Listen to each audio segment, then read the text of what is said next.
欢迎来到巴巴娱乐呀频道，请订阅频道，所以大家不要错过当天最热门的新闻。我们今天的时事通讯包括以下内容：诚意倒了，李现、肖战对打，没想到折腰杀出重围，爆了！想要拥有锦鲤般的好运气，那就赶紧关注我吧，点赞关注，让你财运亨通，福星高照。卧槽，这五月天真是不让人好好喘口气啊！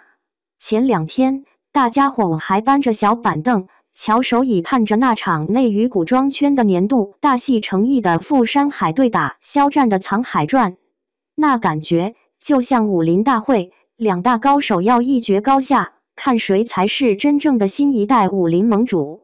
想着那流量、那话题的炸裂到什么程度啊？结果呢？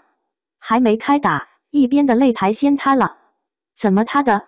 就因为富山海那个女2号，新加坡来的李凯欣，不知道咋想的，搞出了个辱华的大风波。我的个天爷啊！这波操作简直是自掘坟墓，直接把好好一个 S+ 项目给干趴下了。原定5月就要跟观众见面的富山海，瞬间就跟被点了穴似的，动弹不得。这下好了。腾讯、爱奇艺这俩平台估计当场就傻眼了，手里的王牌突然打不出去，这损失可不是一点半点。你说气不气人？感觉就像精心准备了生日派对，结果蛋糕被人推翻了。这突如其来的变故，直接把整个5月的剧圈格局给搅得天翻地覆。平台也不能干等着啊，眼看着竞争对手随时可能出牌，自己手里总得有点什么顶上吧。于是乎，就在大家还没回过神来的时候 ，Damn， 2部剧几乎同时空降上线了，那速度比火箭发射还快。爱奇艺那边不知道是从哪个仓库里翻出来的，抬上了那部命运坎坷的人生若如初见。说起这部剧，那真是人在囧途的典范啊。当年官宣定档，播了6集，然后就跟吃了隐身豆似的，彻底消失了。当时网上的传闻那叫一个满天飞，说什么政审问题、历史虚无主义、魔改历史。哎呦喂，这帽子扣的，感觉这剧算是彻底凉了。谁能想到呢？时隔3年，他竟然又被抬上来了，这可真是死而复生啊！能播了。是说明当年的问题都解决了，还是说为了填补富山海的空缺，平台硬着头皮上的？这里面的弯弯绕绕，外人哪能知道得清啊？不过这次复活空降虽然也引起了一些讨论，但跟另一位比起来，热度上明显是差了一大截。另一位才是这次真正的神兵天将，乱拳打死老师傅的黑马腾讯那部被压箱底儿 N 年的折腰。听到折腰要空降，我心里其实是有点犯嘀咕的。主演是刘宇宁和宋祖儿。宋祖儿嘛，没得说，这姑娘长得灵动漂亮，演技也在线，妥妥的小花里能打的。但刘宇宁，怎么说呢？我真不是黑，但之前看她演的戏，那个脸啊，那个角度啊，有时候真的让人有点出戏，感觉有点肿，某些角度看起来眼睛有点眯眯的，有时候真的让人想问造型师是不是跟他有仇。每次看到他出来，我心里就默默祈祷，求了，别给特写。结果呢？结果折腰第1集看下来，我的下巴差点惊掉了。刘宇宁，你怎么没那么难看了？虽然不能说帅得天崩地裂，但至少看着顺眼多了，没那么让人出戏了。这说明什么？这说明造型、打光、滤镜对一个演员来说简直是整容啊！特别是对刘宇宁这种非典型帅哥，找对路子，真的能化腐朽为神奇。这哥们儿这次算是找对门了，感觉整个气场都不一样了。当然，宋祖也是功不可没，那真是老天爷赏饭吃，一如既往地貌美灵动，演技也稳，演得小乔前期那种娇弱小白兔，后期逐渐成长起来的感觉，拿捏得死死的。跟他搭戏，刘宇宁都显得没那么突兀了，这叫什么？这叫人靠衣装，美靠帮衬。但折腰最绝的不是主演，而是他的开局节奏和制作质感。这剧简直是吃了兴奋剂。第一集上来就是乔家为了自保，眼睁睁看着魏家被屠，男主魏昭亲眼目睹全家被杀，整座城被屠了3天3夜。我的个乖乖！现在很多剧磨磨唧唧，男女主第8集还没见面，他第1集就直接把家仇国恨、替嫁、复仇这些核弹级别的设定全给你抖出来了。这速度，这信息量，这冲突，坐火箭都没他快。这种干脆利落，瞬间就把人死死地定在屏幕前了。现在的观众耐心是有限的，你墨迹，人家就换台。他这波操作算是把观众的注意力瞬间抓住了，而且制作方面真的有惊喜。画面不再是那种灰蒙蒙、惨白惨白的墨皮滤镜，色彩看着舒服，有种电影的质感。人物打光、场景布置都比较真实，不像有些古偶，一看就是塑料搭的景。特别是那场工程戏，虽然不是5毛特效，但放在古偶剧里，绝对是让人眼前一亮，有那个战场厮杀的劲儿了。演员的造型也终于不再是清一色的盘发束发了，有点变化，有点设计感，看着不腻，观众也更容易带入。感觉剧组这次是真花了心思，没敷衍。更绝的是配角，金世杰老师演的祖父，我的妈呀，那演技绝了！一个眼神，一个颤抖，都能把人心里最柔软的地方戳破。看他哭，我眼泪都跟着流下来了。这才是真正的老戏骨啊！每一个毛孔都在演戏。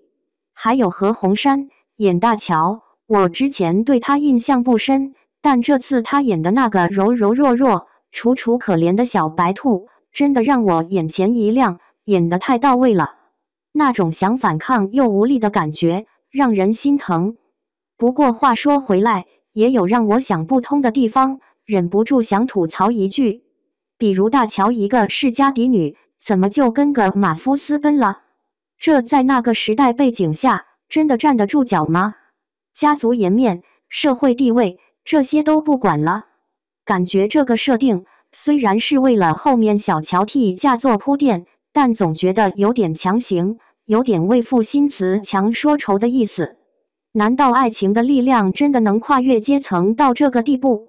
虽然何鸿燊演的是真让人心疼，那个小白兔样绝了，但这个逻辑点我还是觉得有点怪怪的，感觉不太符合常理。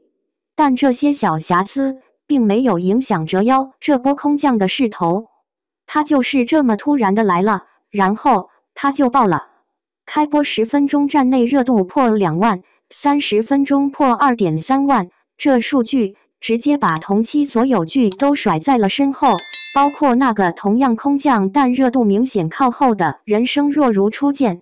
人生若如初见当年撤档，本身就带着争议标签，虽然这次能播了，但观众心里的疙瘩还在，加上年代剧受众不如古偶广，热度被折腰盖过去，也算是情理之中吧。这一下，原本等着看成义和肖战神仙打架的吃瓜群众彻底傻眼了。诚意的富山海因为女2号的事儿延期，等于在这场5月混战中暂时倒下了，退出了主战场。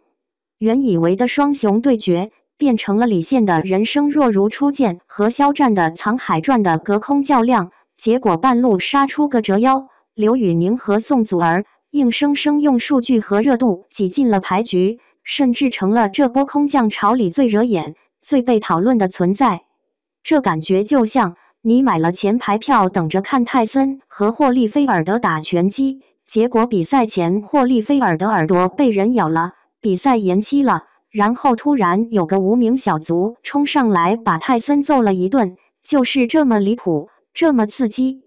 你看，这娱乐圈啊，特别是剧圈，永远充满了变数。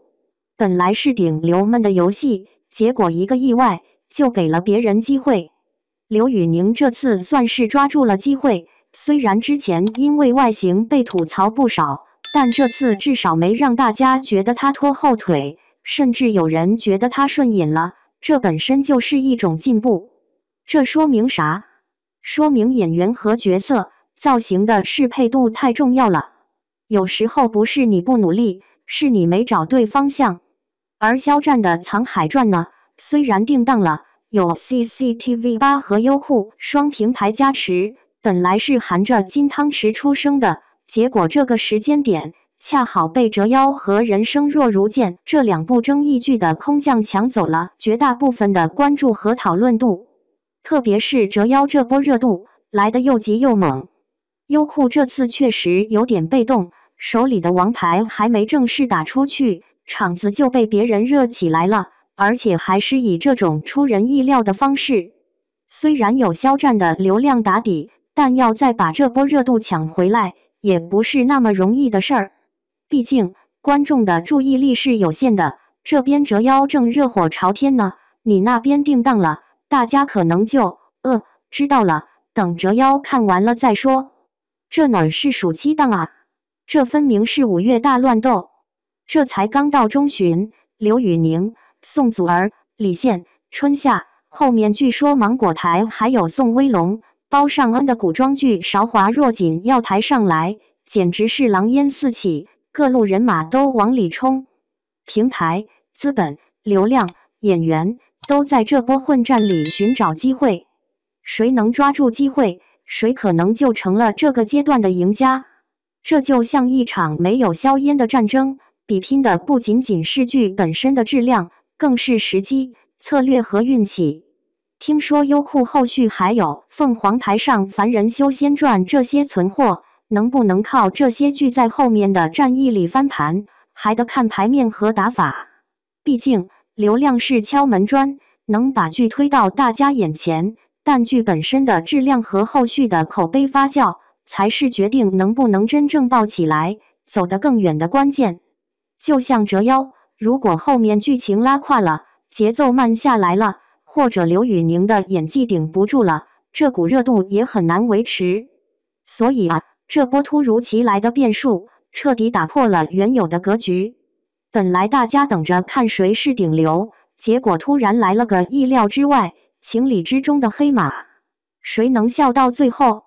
折腰这股劲儿能维持多久？他的剧情会不会高开低走？刘宇宁这次的表现能不能彻底扭转口碑？肖战的《藏海传》能不能顶住压力，靠实力和流量重新夺回焦点？人生若如初见会不会再次因为什么我们不知道的原因？这内娱的瓜是真的吃不完，也猜不透啊！这几部剧《折腰》《人生若如初见》《藏海传》《韶华若锦》，有没有哪部是让你特别好奇、特别想看的？